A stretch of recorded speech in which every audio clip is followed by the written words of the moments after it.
Today is Saturday, February 6, 2016, and this is the Bunny Slippers of Evil Job Seekers Call-In Show, presented by Evil Bunny Consulting. I'm your host, Tyrone Griffin, and if it's 3 p.m. and you have on your bunny slippers, you are not looking for a job.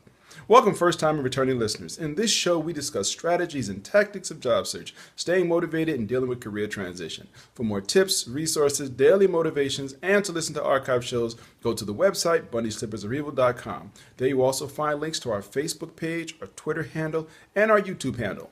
If you are listening live, you can call in with your questions at 347-202-0929. Again, that number is 347-202-0929. And now a word from our sponsors. Evil Bunny Consulting is the alternative to expensive outplacement. They give company-sponsored job seeker workshops as well as the one-on-one job seeker boot camp. For more information, go to bunnyslippersofevil.com. Resume Edit is the low-cost, high-quality resume writing company with resumes as low as $35 written by certified resume writers. Make your resume available 24/7. I'm sorry, I switched to. You can find them online at resume4edit.com or call 404-860-2473. Be sure to tell them you heard about them on the Bunny Slippers of Evil Job Seekers podcast.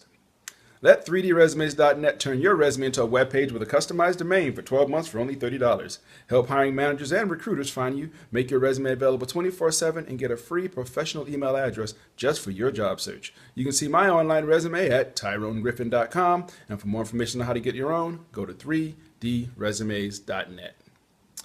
If you're thinking or about to look for a job in today's world, you will find a new reality in the job search process. The world has changed. Job search today is much more complicated than 5 years ago. Volumes of resumes, more applicant screening systems, depersonalized applications, panel interviews, team hiring, long complicated applications, branding and social media. Yes, the world has changed. But have you? Are you still trying today's approach? Why struggle and miss out on today's opportunities? Career Oyster is here to help. Great coaches, the latest resources, unique strategies personally tailored to your job search. Find out the new reality of how you can prevent costly mistakes.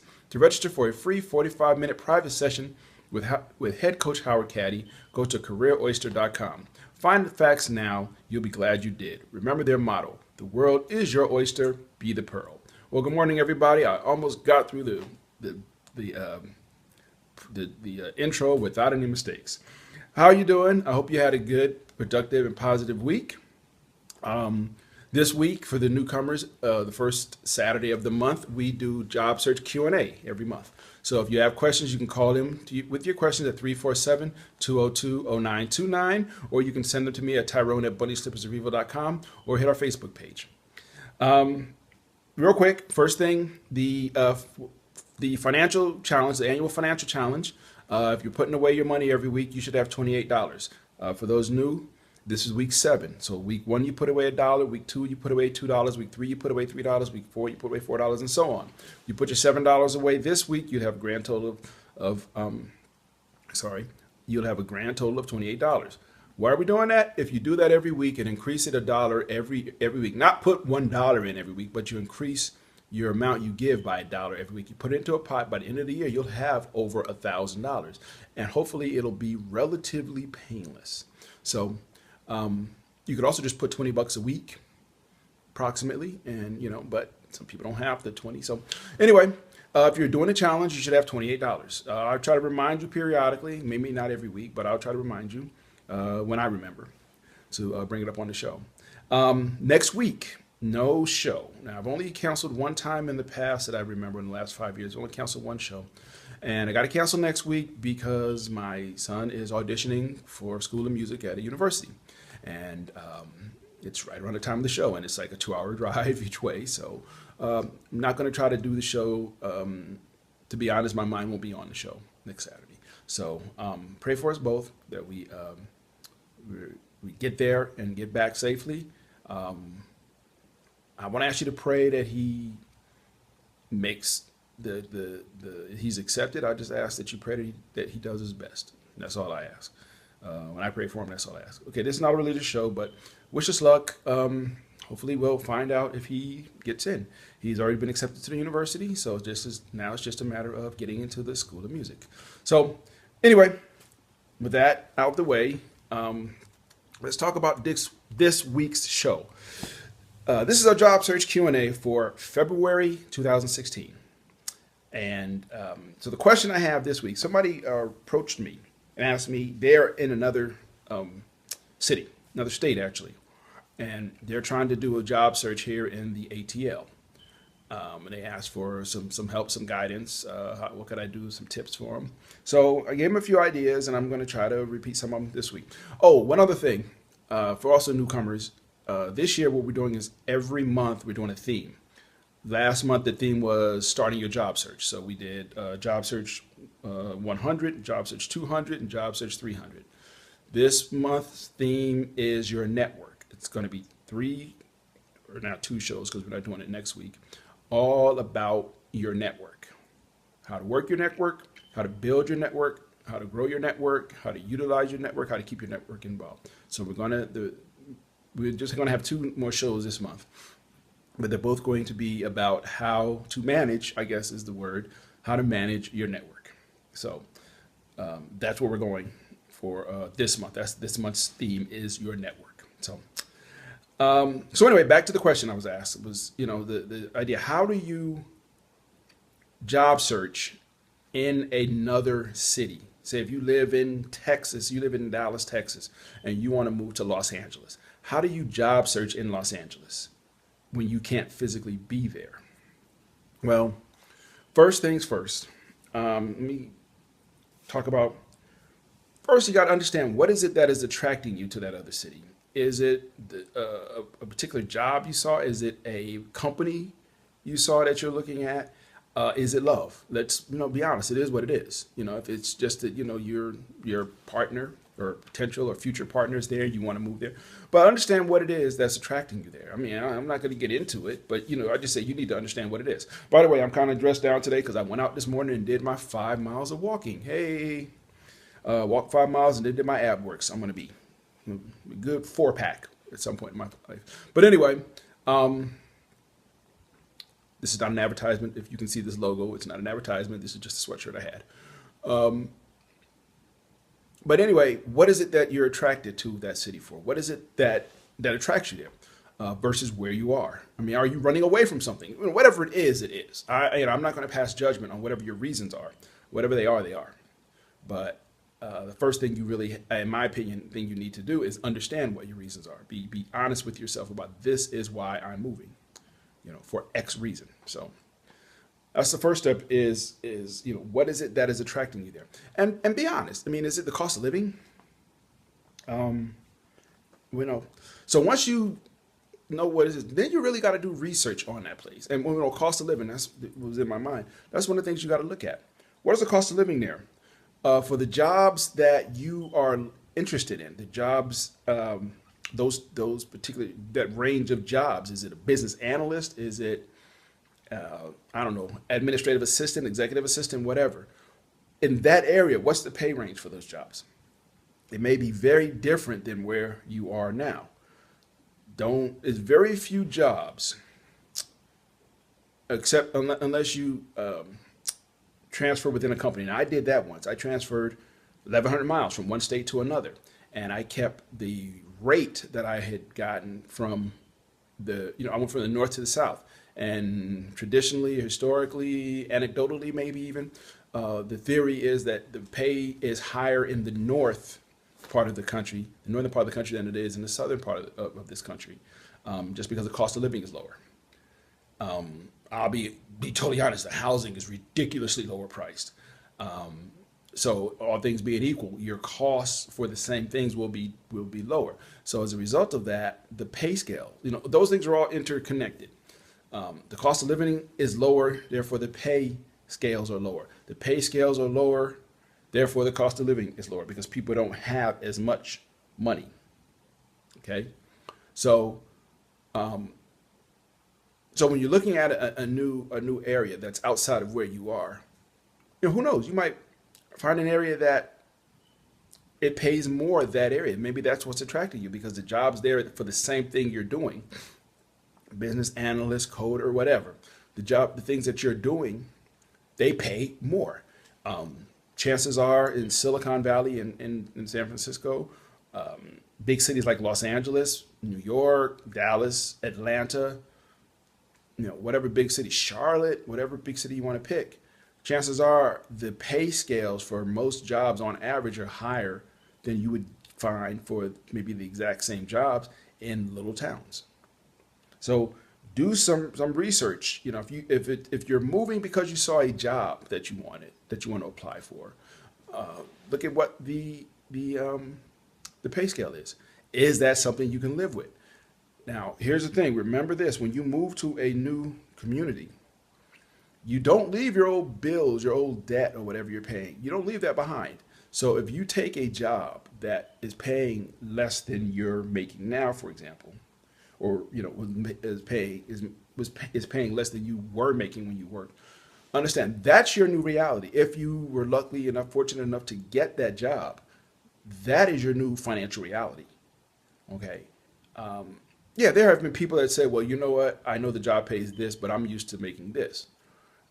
My personal opinion on that, I know somebody, personally who told me they did that. They said, well, we have a gap to make up because I took this job and it pays lower than what I was making. And you don't want to come to me with that. Let me just say this. If I'm the hiring manager, you don't want to come to me because my response is, well, then don't take the job if that's going to be an issue. This is what this job is paying. What you used to make is irrelevant to me. This is what this job is paying. I am not going to pay you what you used to make because you're not doing what you used to do. If that is a problem, then maybe if you're working now, you maybe shouldn't leave the job you have now. If your intent is to make up that money here, it's not going to happen. This job does not pay.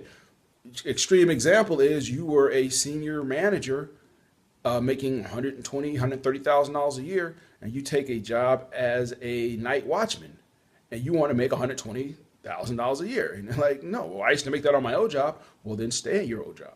So I'm just giving you those reality on that one. It maybe it works if they want you bad enough. Yeah, they may go, okay, well, we'll give you that, what you used to make, even though it's higher than our pay scale, because we really want you here.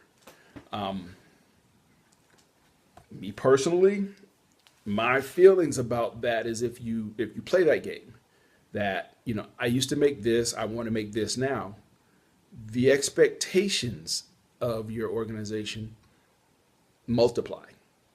It's the same kind of thing where I would never, and I have never, I know people who have done it, but I would never, be working on a job, take and get an offer from someplace else, and go to my boss and basically say, well, they're offering me this. What will you counter? No, I'm not going to counter offer anybody. I'm sorry.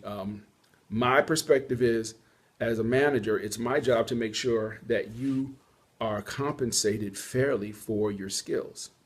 If I've done that, then I'm paying you as much as I think you're worth.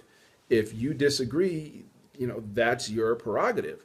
But just because you disagree, it's not my job to then reconvince you by paying you more money.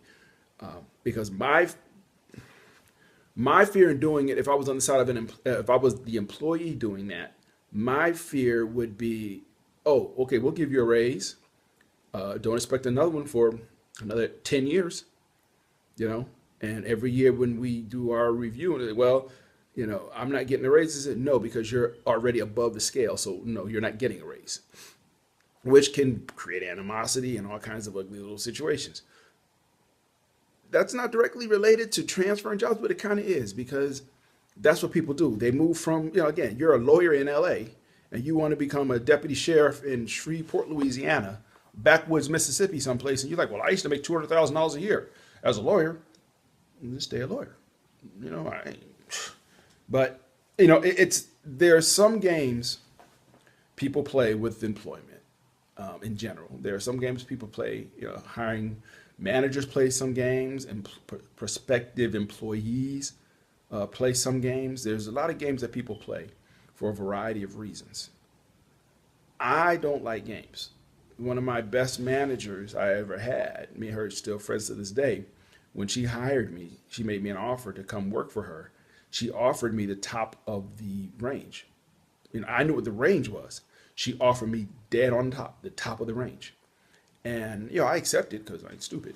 But later, maybe a year later, a couple years later, I asked her, why did you offer that? And her response was, I don't believe in negotiating. I don't believe in haggling. You're worth what you're worth. I'll pay you what I feel you're worth. You know, I don't believe in this going back and forth. And honestly, I don't either. You know, maybe I leave money on the table, yeah, but I'm unproven. When I come into your organization, I'm unproven. The best way, in my opinion, the best way to get a raise, to get recognition, is to do a good job, to perform. You know, we see it in sports all the time. Kind of a rat hole, but we see it in sports all the time. Somebody comes to a team and they want a big signing bonus for coming to the team. You ain't done nothing yet. Okay. Now, if I were an owner, I would have no problem in paying you more for superior performance, but I have a problem paying you for potential performance. Give a real good example right now is and I'm not kicking somebody when they're down, but Johnny Manziel, he's probably going to be out of the league next season. The latest allegations I heard, and this is not a football podcast, but the latest allegations I heard was that he hit his girlfriend. This is a guy who's had a lot of problems, and his problems started with the day he was drafted, and he went, "Show me the money." Okay, from there it's been pretty much downhill for Jonathan Manziel. You know, Johnny Football, what's his name? I feel for the guy. I mean, I'm not again, I don't mean to sound like I'm kicking somebody when they're down. I really do feel for him, and I hope he gets things back on track. But they paid him a buttload of money, not a boatload, a buttload of money. Okay, yes, I did say buttload, because I like big butts and I cannot lie. Anyway, they paid him a lot of money. And 2 years out, they haven't gotten anything for it. That's the fear of, as an employee coming in, you want me to pay you a lot, unproven. Okay, hit the ground not running. You better hit the ground sprinting. If I paid you above and beyond what the range was because you convinced me that you're that good, show me. Okay. I have no problem loading the back end where we set certain benchmarks and at the end of the year you hit them. Okay, I'm writing you a check. I have no problem with that. But this idea that I'm going to pay you up front, that's I'm the last person an employee wants to see across the table during negotiations. Because I'm like, I ain't guaranteeing you jack. What are you going to guarantee me? I guarantee you this, and then you don't perform, but I still got to pay you. We got a problemo. Anyway, sorry, that was a rat hole kind of. But anyway, my point is that there are a lot of games that employees play, that hiring managers play. I don't like playing games. I don't like playing games in life. I don't like playing games in job search. I just don't care for games. I just don't. I'm just built funny like that. I just don't care for games. You want to have a good conversation with somebody? This is total rat hole. Have a conversation about what is flirting. Flirting. Yeah, I had a conversation about that recently. It's like, define it. What is flirting? What is it? Yeah. 3 hours later. Mm-hmm. But anyway, I'm sorry, I'm a little wild up. I'm wound up today, if you can tell. Yeah, walk 5 miles at 6 a.m. That'll do it to you. I didn't have a Dunkin' Donuts coffee, but it was decaf, so this is natural. But anyway, back to the subject. My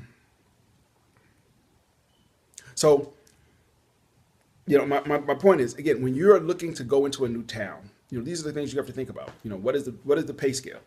I would advise you one of the things not to say is, hey, look, I used to get paid this in my old job. I want you to pay me this. Because my feeling is, what the job paid when you applied for it, or you had a rough idea what it paid when you applied for it. So, that's like saying, I want to marry a woman who looks like Joe Frazier, but I want to get married and send her under plastic surgery so she looked like Halle Berry. Well, you knew she looked like Joe Frazier when you married her. Women, y'all same thing. Y'all might want to marry a man that looked like,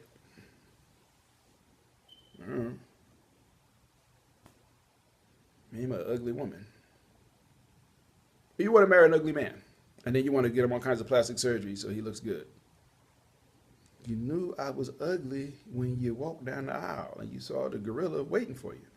Anyway, I'm sorry. I'm wound up today. I apologize, everybody. This is not how this show usually is. But anyway, so let's get back to the topic, and I'll stay on point for the next 10 minutes.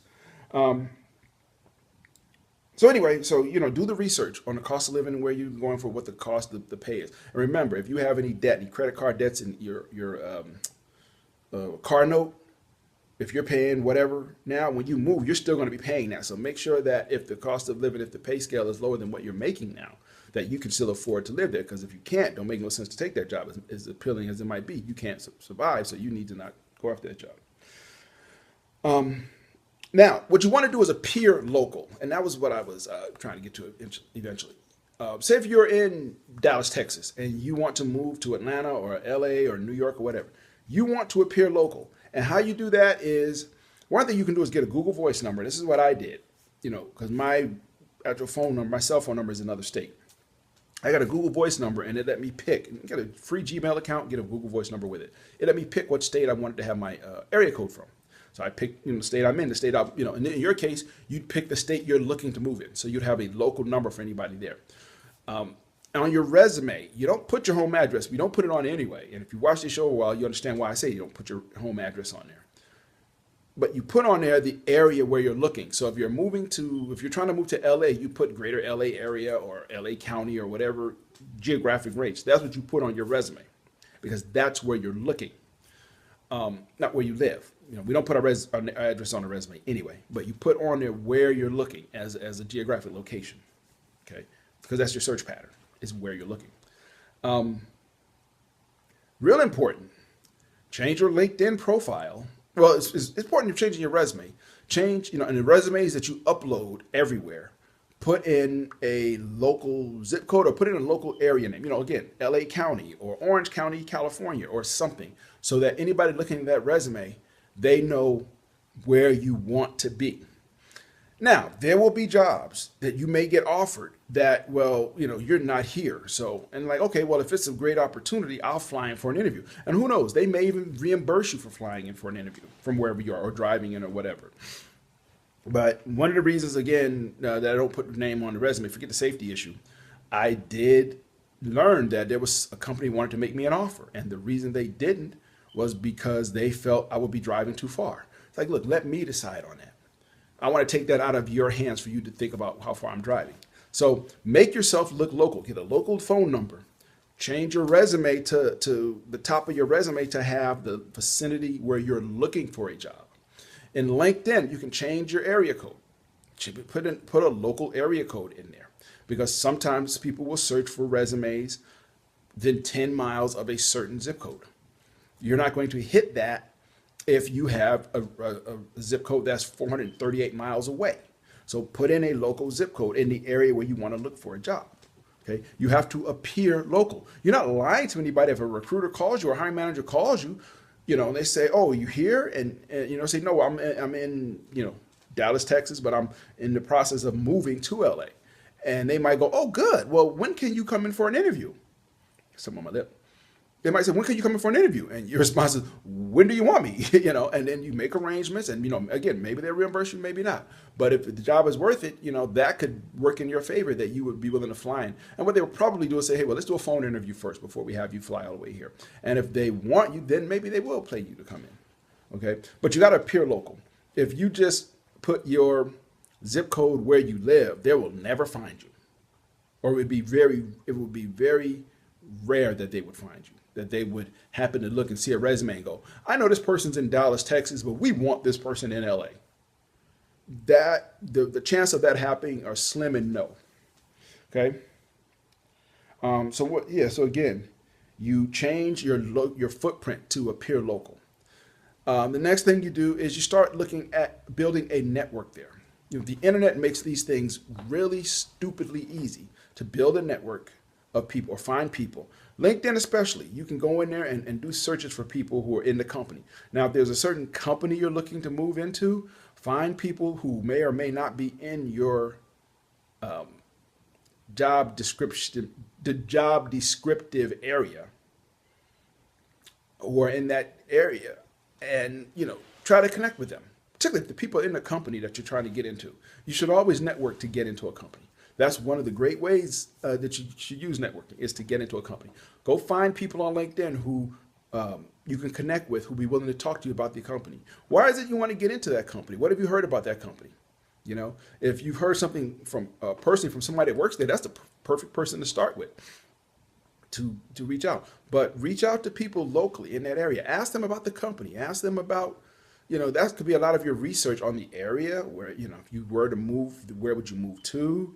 What areas are best? What areas are worst? You know, all those things are things to learn from talking to people. Okay. So that's why you'd want to get a local network person. So, so yeah, in general, that's how you do a local job search in an area where you're at. Number one is you try to look local.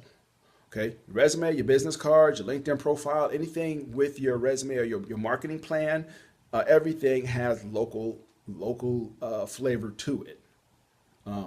Local flavor. That was a startup a friend of mine worked for, and I think they failed. But anyway, it started that name. But you want to appear local, number one. Number two, you want to build your network in that area. You want to start talking to people. For whatever reason you decided to pick that company, fine. But you want to know as much as you can. The worst thing in the world is for you to move someplace and then find out the cost of living, you know, the salary pays less, but the cost of living, you know, the housing, the rental prices are more. Worst feeling in the world, find out you can't afford to live. Now, granted, you won't know everything. You won't, you know, but you can get an idea what the property values are going for if you're buying a house, or you can get an idea what the rental situation is if you're renting. You can get a good you can get a good perspective, a feel for that from the internet. Okay, so again, look local, do your research, do your research, do your research. Did I say do your research? Okay, yeah, but do your research too. Research the area, research the job, research the company, because a lot of times when you take a job out of state, you don't have a plan B of, well, if it don't work out, I'll just move back home. And your parents are like, no, you're not. You know, you're moving 1,400 miles away. Deuces, have a good life. But, oh no, if it doesn't work out, you're going to move back home. It's not going to happen. So anyway, those are the things you need to look at and think about when you're trying to move to a new area and look for a job. Okay. Whew, thanks for listening. It's the first time in a long time I'm actually doing the closing. All right, running over. If you're listening on the website, feel free to subscribe in iTunes. And if you like the show, please leave feedback so others can find the show. And I truly appreciate it. If you have a suggestion for a topic that you would like me to cover in either the podcast or a 1 Minute Buddy Tip, I know I've been saying this for a long time. I have literally written 3 new buddy tips. I literally have written them. I have the scripts written. In just a matter of taking the time, and it's just so many things are coming up. Just a matter of taking the time to sit down, because real quick, the people bunny tips are a synopsis of the show a lot of times. Taking one idea, and I'll talk about it for a minute with a little timer in the screen so I don't go over. You would be surprised how hard it is to talk about something for exactly a minute. Okay, exactly a minute. I try to stick it to almost exactly close as far as I can to a minute. I'm going to do more. Again, I have about 3 of them written that I just have to, you know, just rehearse and practice. And because I do those things, because I love you people, but to do all those things to make sure that it looks that I nail it. I mean, you guys don't know, man. I will take those things maybe 8 times to get the right one, you know, to get it where I can say thank you, blah blah, and boom.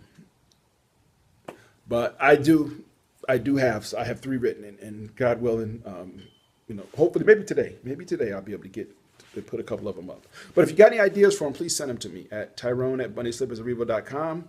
Go to the Facebook page or to the website. You can leave questions there.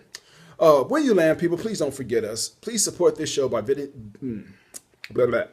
visiting our Cafe Press store and buying a t-shirt, a water bottle, a coffee mug, a clock, or a sweatshirt, so you will have a memento of your time in transition.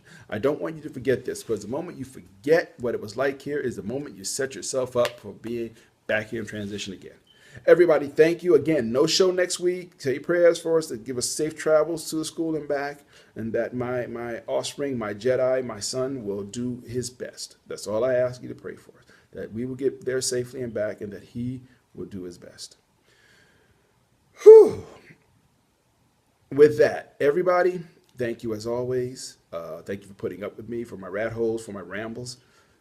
And have a great week, and I will talk to you again in 2 weeks. Take care, and bye-bye.